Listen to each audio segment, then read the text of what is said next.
Have you ever been on the receiving end of someone's rudeness, completely unprovoked? You're not in the wrong, you're not being difficult, and yet someone just decides you're their target for the day. Now, most people would either argue back or try to diffuse the tension, but there's a third option, one that's surprisingly powerful and a little bit uncomfortable. You say nothing, you just stare, not a mean glare, not a fake smile, just complete silence and steady eye contact. And you know what happens next?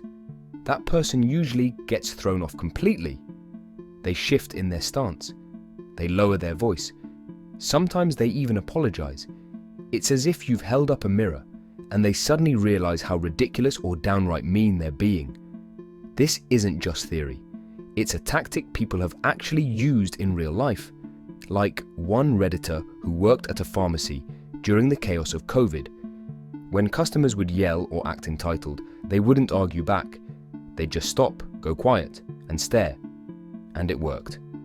In their words, it sort of forces them to be alone with their thoughts for a second, and they usually realize they're being a jackass.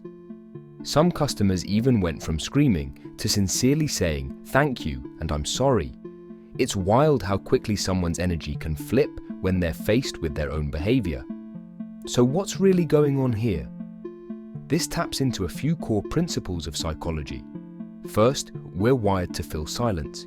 It makes people uncomfortable. Second, it throws off the rude person's rhythm. They expect either conflict or submission, not calm presence. And third, your quiet stare forces them to do something most people avoid, self-reflect in real time.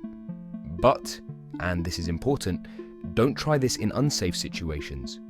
If someone is showing signs of aggression, or you're alone and vulnerable, this is not the moment to test social experiments.